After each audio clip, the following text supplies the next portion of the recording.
Bonjour, dans ce tutoriel nous allons voir quelques fonctionnalités du logiciel Scratch pour réaliser une animation ou un jeu. L'interface de Scratch contient trois principaux éléments qui sont les lutins, les personnages qui occupent ce champ, ensuite la scène qui se trouve donc derrière le personnage, et à la fin un côté donc du script ou du codage, soit pour la scène si elle est cliquée, soit pour le personnage qui contient donc les différents codes, scripts, le changement d'apparence ou de costume, ou le son que va faire notre personnage. On commence tout d'abord par les mouvements. Donc pour que notre lutin avance, on peut choisir donc avancer de 10 pixels. Si je clique dessus, je remarque que mon personnage va avancer. Ça c'est la première méthode.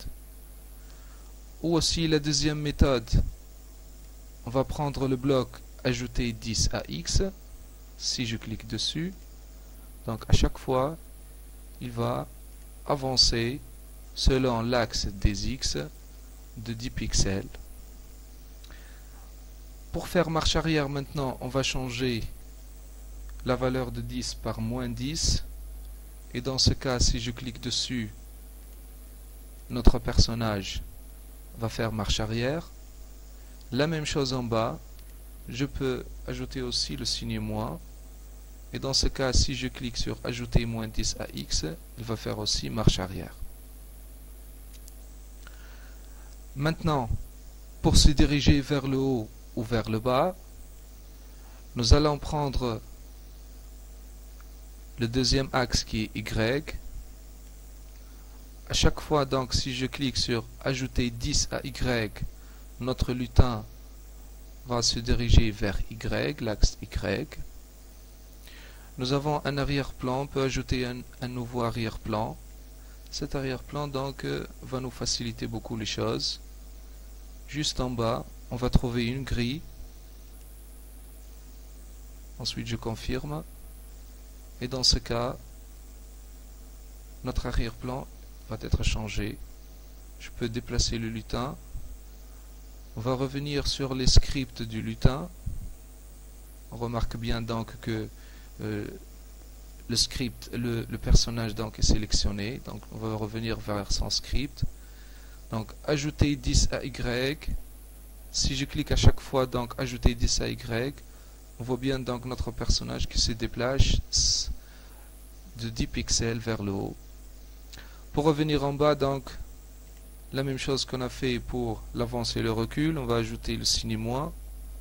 Et si je clique donc sur ajouter moins 10 à Y, notre personnage va descendre de 10 pixels. Donc comment on va faire pour qu'il saute?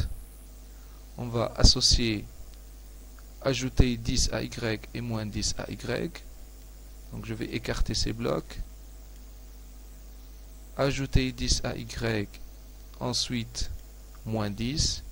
Mais on va mettre un petit temps de repos entre les deux. Donc nous avons la partie du contrôle, l'ensemble des blocs.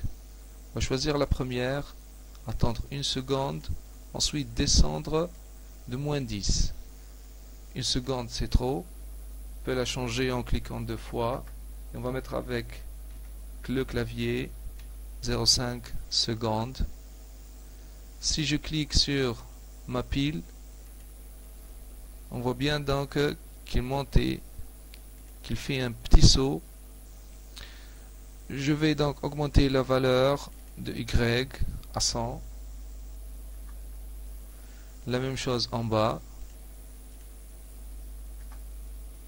Si je clique sur la pile, donc le personnage peut sauter. La commande qu'on a fait maintenant se fait avec le clic de souris sur la pile. Si je viens dans le premier ensemble de blocs qui sont les événements, je peux choisir par exemple quand drapeau est pressé. je l'associe au début, qui va déclencher la suite de la pile. Je peux cliquer sur le drapeau ou par exemple sur tout le bloc pour réaliser donc l'ensemble de commandes qui se trouvent dans la pile. Je peux aussi commander le saut par un autre bouton quand espace est pressé par exemple ou flèche vers le haut. Si je clique à droite dans le petit triangle en noir, je vais trouver donc flèche haut, flèche bas, etc. Même avec les lettres du clavier. Je prends espace par exemple. Et si je clique avec espace, donc qu'est-ce qui va se passer? À chaque fois que je clique sur l'espace, donc mon lutin va réaliser tout le bloc de commande que j'ai mis ici. Maintenant mon chat va se déplacer. Comment il va se déplacer? Si je veux réaliser un jeu, par exemple pour l'avance, je vais utiliser le flèche vers la droite du clavier. Donc nous sommes toujours dans événements. Je vais prendre le deuxième bloc. Quand flèche droite est pressée, on va avancer de 10 pixels. Donc on enlève le signe moins. Et dans ce cas, si je clique sur le flèche, la flèche du clavier, donc on va faire déplacer vers l'avant de 10 pixels. Même chose maintenant, on va dupliquer tout ce bloc pour choisir quand flèche gauche est pressée, on va avancer de moins 10. Comme ça, donc, si je clique sur la flèche, on va avancer de moins 10 pixels. Mais il ne faut pas que mon personnage donc fait marche arrière. Je veux qu'il retourne à gauche. Donc je vais vers mouvement. Ensuite, on va orienter donc le chat. Nous avons un bloc qui s'appelle s'orienter à 90.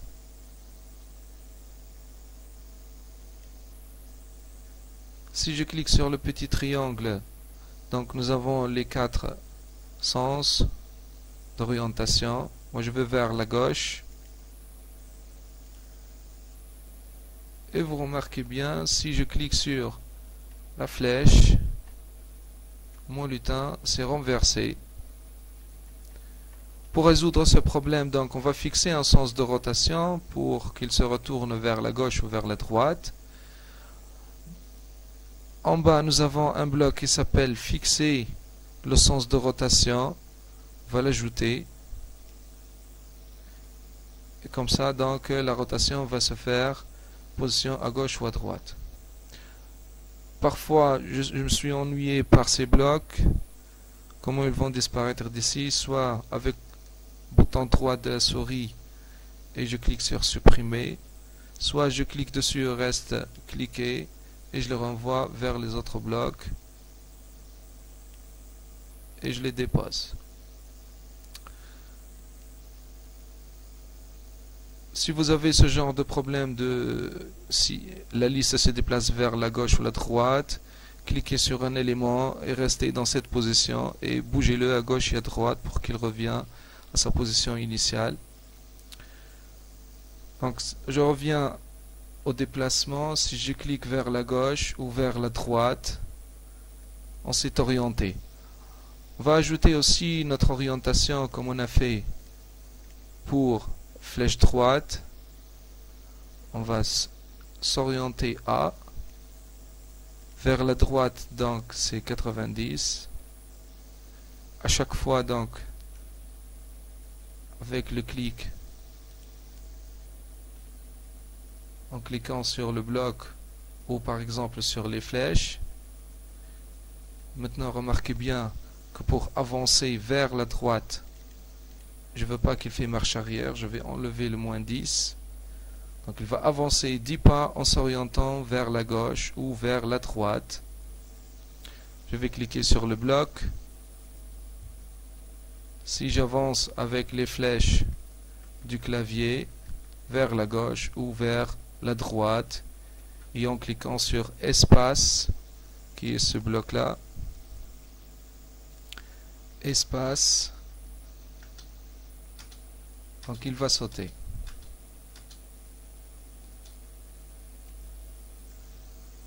On a fini donc la première partie du mouvement. On va passer maintenant aux scènes. Comment peut-on passer d'une scène à une autre? Je vais cliquer sur scène à gauche et en bas. Je vais voir les arrière-plans. J'ai deux arrière-plans maintenant. Je peux ajouter d'autres arrière-plans. Par exemple, un autre arrière-plan. Je confirme, OK. Voilà, j'ai trois arrière-plans. Le premier donc vide, blanc. Le deuxième qui contient donc les coordonnées de X et Y pour le chat. Ensuite, troisième arrière-plan. Comment maintenant on peut passer d'un arrière-plan à un autre? On va revenir au premier arrière-plan. Première méthode, je vais utiliser un bouton. Donc je vais vers nouveau lutin. Je vais prendre le bouton vert et je vais cliquer sur OK. Je vais déplacer donc le bouton vert. Je peux diminuer ou agrandir les dimensions à partir de ce bouton pour réduire les dimensions. Maintenant, lorsqu'on clique sur le bouton vert, on va se déplacer vers la scène numéro 2 où il y a donc le repère X et Y. Pour cela donc, on va prendre le lutin qui s'appelle bouton 1. Je clique dessus, je vais vers script. Maintenant, vers événement, quand est-ce qu'il va se passer donc le changement d'une scène à une autre? Quand ce lutin est cliqué, je vais prendre le troisième événement. Qu'est-ce qui va se passer? On va changer d'apparence. Dans ce cas, on va cliquer sur apparence. On va basculer sur un autre arrière-plan. Donc je vais cliquer sur basculer sur l'arrière-plan. Et on va basculer vers l'arrière-plan qui contient le repère X et Y.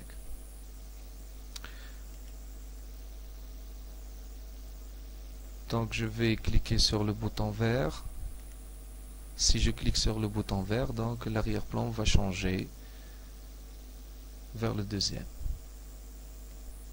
Maintenant, je ne veux pas que le bouton vert apparaît si j'ai passé du premier arrière-plan au deuxième. Donc lorsque ce lutin est cliqué, qu'est-ce qui va se passer? On va basculer sur l'arrière-plan X et Y et on va cacher ce lutin, le bouton vert. Donc je vais prendre le bloc caché et je vais l'ajouter donc en bas. On va refaire tout ça. On a cliqué sur le drapeau vert pour commencer, mais on remarque que le deuxième arrière-plan reste toujours. Donc on va revenir sur notre premier lutin, le chat. On peut ajouter donc la condition du premier plan, événement, quand le drapeau est pressé. On va changer d'apparence, on va basculer sur l'arrière-plan, le premier arrière-plan qui s'appelle arrière-plan 1. Et comme ça donc, si je clique sur le drapeau, on va basculer vers l'arrière-plan numéro 1. Maintenant, je vais cliquer sur le bouton vert. Voilà, on a passé au deuxième arrière-plan. Si je clique sur le drapeau de nouveau, il faut faire attention, le bouton vert a disparu. Donc, comme on a fait pour les scripts du bouton numéro 1, on l'a caché, il reste toujours caché. Donc, on va revenir au premier lutin. Quand le drapeau est pressé, qu'est-ce qui va se passer? On va appliquer donc l'apparition de ce lutin, qui est le bouton vert. On va vers événement, quand le drapeau est pressé, on va vers apparence et montrer le bouton vert. Si je clique sur le bouton vert, le drapeau vert, le bouton vert apparaît, je clique dessus, je passe donc au deuxième arrière-plan et bien sûr notre bouton vert a disparu. Si je répète l'action, je clique sur le drapeau vert, donc on revient à nouveau. La deuxième méthode maintenant, on va utiliser les coordonnées pour basculer d'une scène à une autre. Pour cela, on va choisir un autre lutin. On va prendre l'avion par exemple. On va diminuer un peu les dimensions de cet avion.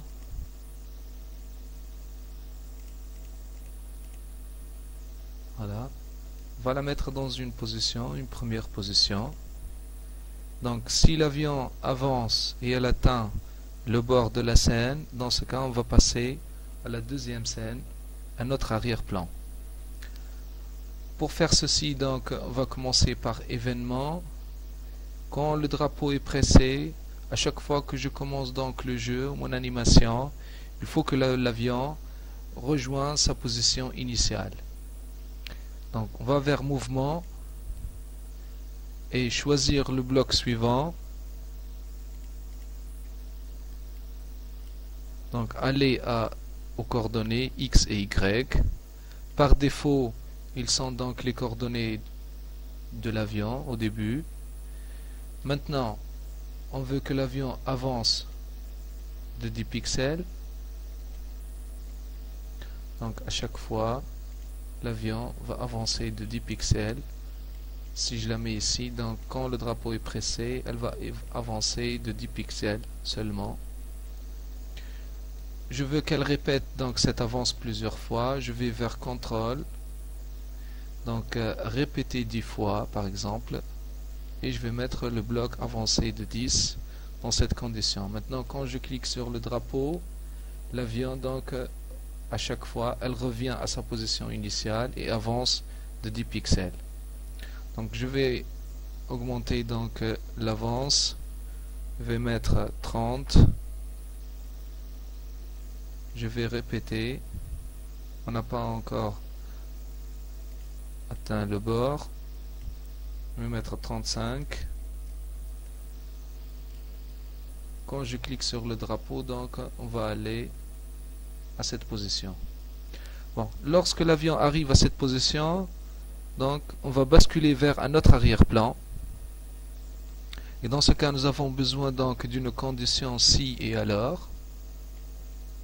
Donc, on prend la condition si. Maintenant, si les coordonnées de l'avion X et Y sont égales à ces deux valeurs qui sont à droite et en haut, dans ce cas, on va basculer vers le deuxième arrière-plan. Donc, comment on va mettre tout ça dans la condition si?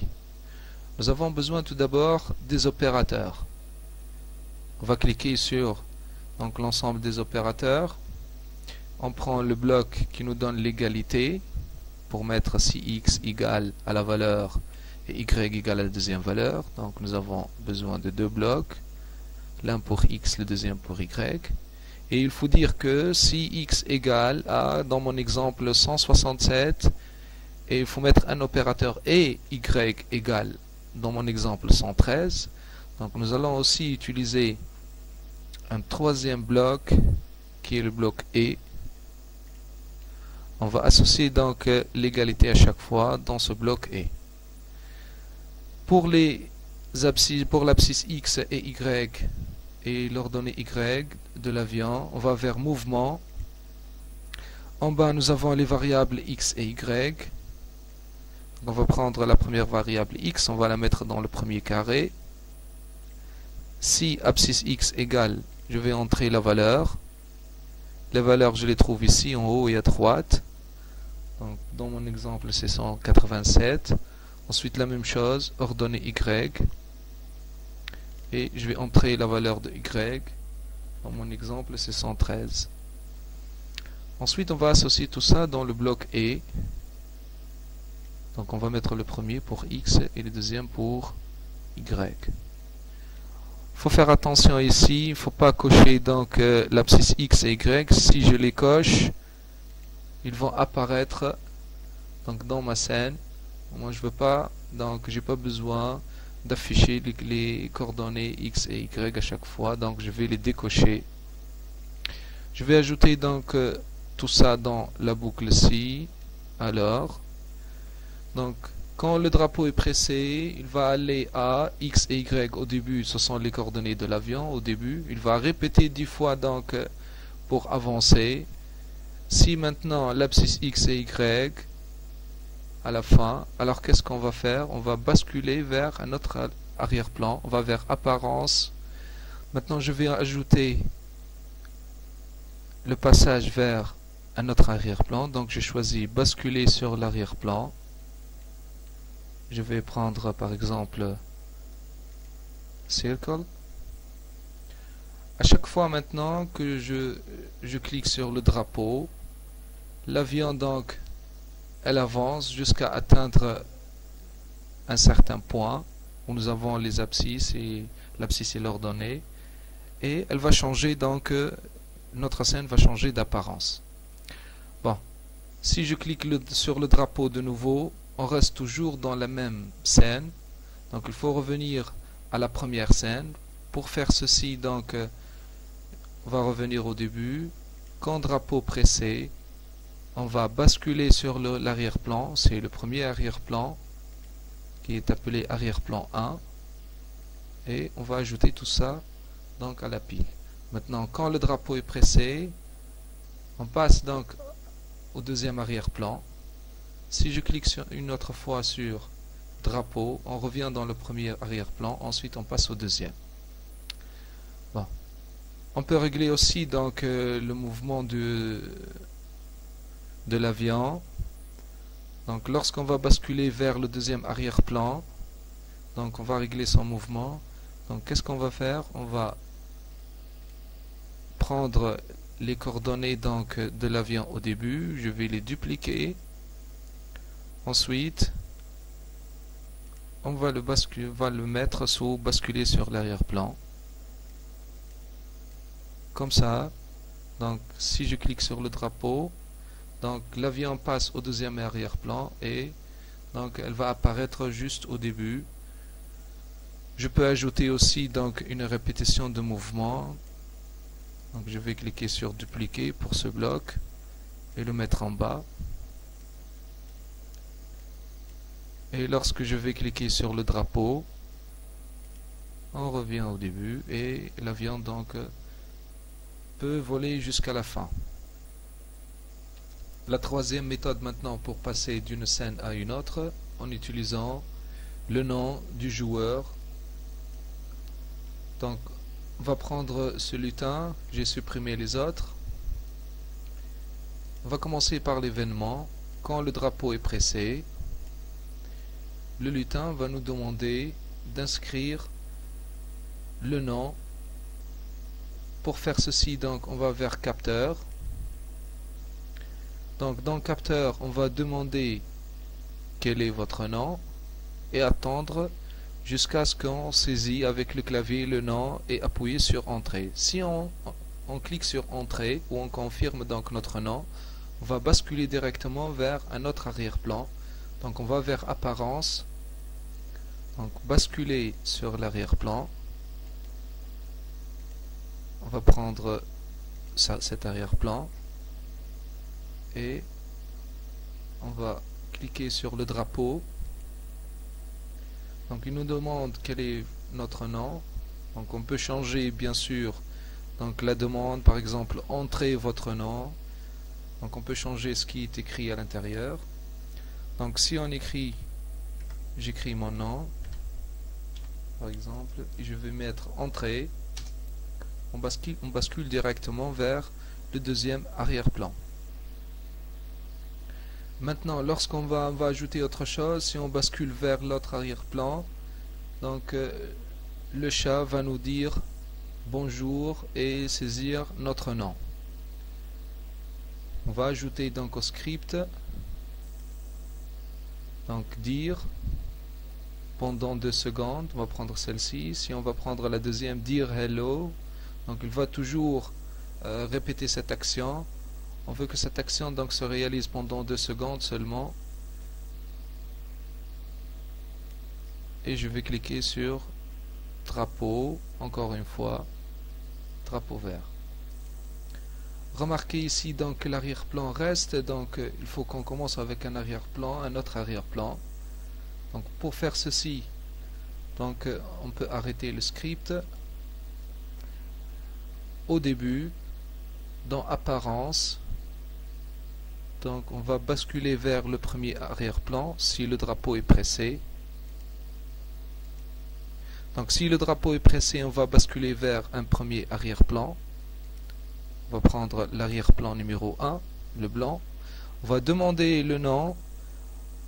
Si donc on met le nom et on clique sur entrée, on va basculer directement sur l'arrière-plan, le deuxième arrière-plan, et dire hello pendant 2 secondes. Donc cliquez sur le drapeau, on demande le nom, on inscrit donc le nom du joueur, entrée, avec touche du clavier ou à l'aide de la souris, donc je confirme. On va basculer vers le deuxième arrière-plan et on va dire pendant 2 secondes hello. Je vais entrer maintenant le nom du joueur, et dans ce cas j'ai besoin des opérateurs. Dans les opérateurs, nous avons donc un bloc qui s'appelle regroupe, et je vais le mettre dans le rectangle après dire. Donc regroupe hello, ou dire bonjour par exemple. Je peux saisir n'importe ce que je veux à l'intérieur, mais je vais changer Word par le nom du joueur. Donc je reviens vers capteur. Donc en bas de demander quel est le nom, donc nous avons la réponse. Je clique sur réponse et je vais la mettre donc dans le deuxième.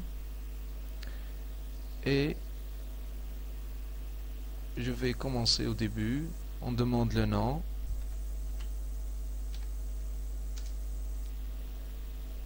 Donc il va dire bonjour pendant 2 secondes. La troisième partie, maintenant on va voir comment les lutins peuvent communiquer entre eux. Je vais choisir un autre lutin, l'ours par exemple. Comment maintenant ces 2 lutins peuvent communiquer ou envoyer des messages l'un à l'autre. Donc on va voir 3 méthodes. Tout d'abord on commence par les coordonnées du premier lutin. Le chat va avancer donc jusqu'à l'ours et lui passer un message. Donc on va commencer par l'événement. Si le drapeau est pressé, qu'est-ce qui va se passer? Donc le chat va faire un mouvement. Il va avancer et il va répéter donc ce mouvement 10 fois. Donc quand je clique sur le drapeau, le chat avance de 10 pas. Je vais chercher maintenant la position la plus proche de l'ours. Donc on va avancer de plus que 10 pas, ou aussi on peut agir sur répéter plusieurs fois. Donc par exemple on va le répéter 20 fois. On va revenir au début pour prendre la position initiale du chat. Donc mouvement, je vais prendre les coordonnées X et Y. Je vais les mettre au début, comme ça donc si je clique sur le drapeau, on revient toujours donc à notre position initiale. Voilà. Donc je vais chercher la position la plus proche de l'ours. Je vais mettre 30. Donc quand le drapeau est pressé, donc il va avancer vers l'ours. Je vais déplacer un petit peu l'ours. Je reviens à mon lutin. Donc qu'est-ce qui va se passer maintenant? Si on arrive à cette position. Donc si le lutin arrive à cette position, il va envoyer un message au deuxième lutin qui est l'ours. Donc nous avons besoin de une boucle de contrôle. Si donc on arrive à cette position, on va refaire donc notre opérateur de coordonnées. Donc on va prendre ce bloc et l'égalité pour x et y, et on va refaire donc la même chose qu'on a fait avant. Donc dans mouvement, nous avons donc l'abscisse x et y.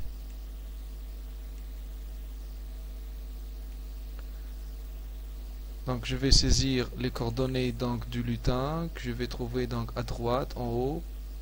Dans mon exemple, j'ai 110. Pour l'ordonnée, donc j'ai 24.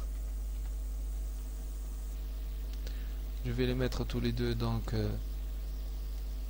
dans cet opérateur et le tout dans la boucle. Et comme ça, si mon l'abscisse x égale 110 dans mon exemple et l'ordonnée y égale à 24, c'est la position du chat actuel. Alors, qu'est-ce qui va se passer? Donc on va revenir à événement. On va envoyer à tous un message, c'est-à-dire à tous les lutins. On va envoyer message 1. Je peux donc mettre le nom de mon message si j'ai plusieurs messages dans mon jeu ou dans mon animation. Je vais mettre par exemple arrive. Voilà. Il va envoyer donc à tous le message arrive. On va revenir maintenant sur l'ours. Je vais cliquer sur l'ours. Maintenant, événement, quand je reçois le message arrive, je vais prendre donc cet événement. Qu'est-ce qui va se passer? Donc il peut faire beaucoup de choses, il peut disparaître, on peut passer donc à notre arrière-plan, on peut jouer de la musique. Par exemple, l'ours va dire bonjour.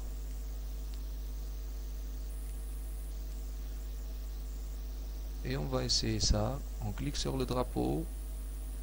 Si donc le lutin arrive, donc l'ours va dire hello. Vous remarquez bien donc que ce qu'a dit l'ours, le mot hello donc reste. Si je veux qu'il disparaisse, donc je peux le remplacer par, j'arrête le script, donc je peux le remplacer par dire hello pendant par exemple 5 secondes. Et si je clique de nouveau, donc il va dire hello pendant 5 secondes. Donc la réaction de l'ours peut être différente, il peut se déplacer, il peut donc disparaître en utilisant donc caché. N'oubliez pas de le montrer au début, donc quand le drapeau est pressé. Donc je peux faire n'importe quoi avec le message que va donner donc le premier lutin.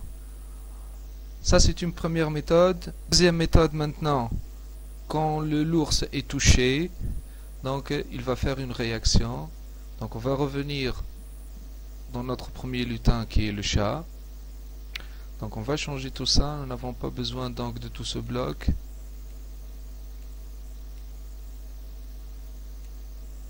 Donc si maintenant le chat touche l'ours, et dans ce cas, donc l'ours va aussi réagir.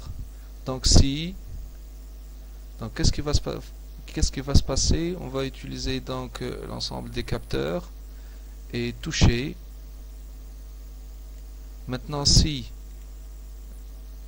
l'ours est touché, alors on va envoyer un message comme on a fait avant. Donc dans ce cas, je vais rapprocher l'ours, qui va être touché par donc notre lutin. On va recommencer de nouveau. Voilà, lorsque maintenant le chat touche l'ours, l'ours va dire hello, bonjour, ou il va faire une autre réaction. Dans cette quatrième partie, on va voir comment on ajoute le score. Donc lorsqu'on réalise un jeu. Donc je vais choisir un nouveau arrière-plan. Je vais choisir celui-là qui contient des ballons. Le jeu consiste à poser la question suivante: combien il y a de ballons jaunes par exemple, ou verts, ou rouges, ou n'importe quelle autre couleur. Donc on va vers les scripts de notre lutin. On va commencer par l'événement. Quand le drapeau est pressé, qu'est-ce qui va se passer? Donc le lutin va nous poser la question, qu'on va la trouver dans capteur. On va demander donc le nombre de ballons bleus par exemple. Donc quel est le nombre des ballons bleus?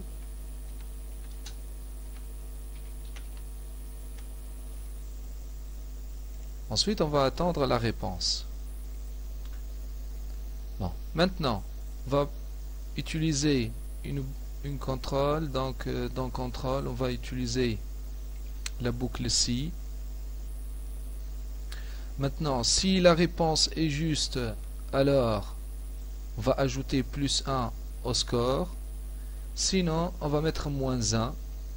Donc on va utiliser la boucle si, alors sinon. Maintenant si notre réponse est juste, on peut compter ici donc le nombre de ballons bleus qui est 2. Donc nous avons besoin des opérateurs égalité.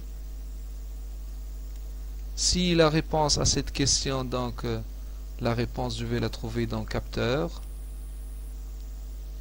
Donc demander, ensuite nous avons sa réponse. Si réponse égale 2, puisqu'il y a 2 ballons bleus seulement, alors qu'est-ce qu'on va faire? Donc on peut faire deux choses ici. Donc le score, ensuite un feedback pour le joueur. Donc si la réponse égale à 2, alors on va jouer un son. Mais je veux pas que je mets donc ce son. Je vais mettre le mot bravo. Donc vers 100, je vais passer vers 100. Je vais enregistrer le mot bravo. Je clique donc sur le microphone. Donc le mot bravo va être enregistré sous le nom d'enregistrement 1. Je vais commencer l'enregistrement en appuyant sur le cercle. Bravo. Et j'ai enregistré le mot bravo. Je peux enregistrer aussi un autre son pour dire donc faux, ou essayer encore une fois.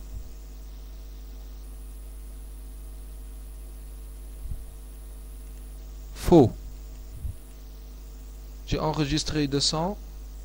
Je vais revenir vers les scripts. Donc si la réponse égale à 2, elle est juste, alors jouez le son bravo dans enregistrement 1. Sinon, on va jouer donc le deuxième son qui est enregistrement 2, donc qui est faux. Ça c'est une première démarche. Ensuite, on va ajouter le score. Donc pour ajouter le score donc on va créer une variable qui s'appelle score. On va mettre OK. Maintenant, si réponse égale à 2, alors on va ajouter au score donc plus 1.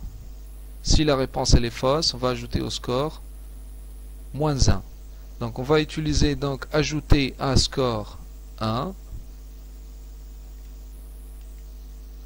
Ensuite, si la réponse elle est fausse, on va ajouter à score moins 1.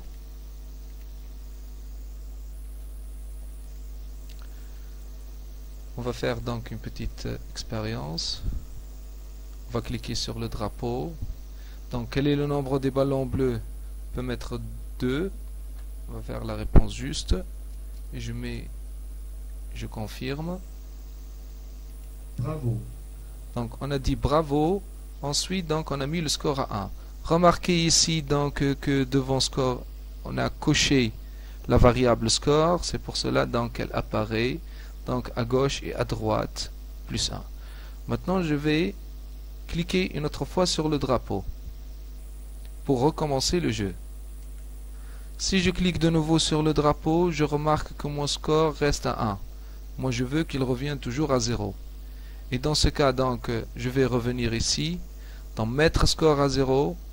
Je vais prendre ce bloc et je vais le mettre au début. Comme ça, si je clique sur le drapeau, donc mon score va revenir à 0. Je vais maintenant donner une réponse fausse. Par exemple, je vais mettre 3. Et je vais confirmer. Faux. Donc la réponse est fausse, mais mon score a passé à moins 1. Mais le score, donc, si on répond faux, doit revenir à 0. Donc comment on va régler ce problème? Donc on va ajouter une condition de contrôle. Si le score est inférieur à 0, on va l'afficher donc comme 0. Donc nous avons besoin dans ce cas des opérateurs. Si ensuite on va prendre cet opérateur, si score, donc on va revenir dans données, prendre la variable score. Si score inférieur à 0, alors mettre score à 0. On va le mettre à 0.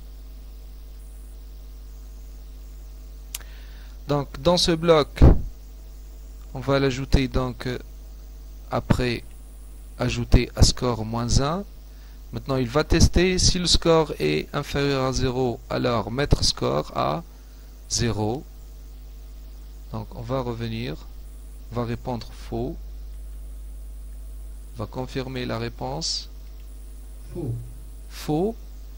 Et bien sûr donc le score revient à 0. Nous n'avons pas donc le moins 1. On peut aussi donc ajouter une autre question. Donc pour ajouter une autre question, on peut répéter tout ce bloc. On va dupliquer tout ce bloc. Donc clic droit, dupliquer. On a dupliqué donc tout le bloc. Et on va le mettre sous le premier bloc. Voilà, je vais minimiser donc avec le signe moins, la loupe moins. Voilà. Maintenant, on va pas demander quel est le nom, quel est le nombre des ballons bleus, mais quel est le nombre des ballons, par exemple,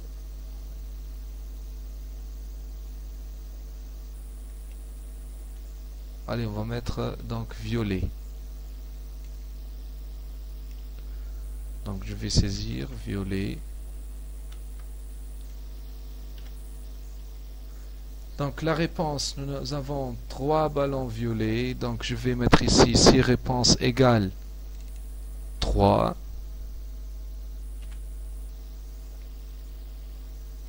Alors jouer le son, donc bravo, ajouter le score à 1, etc.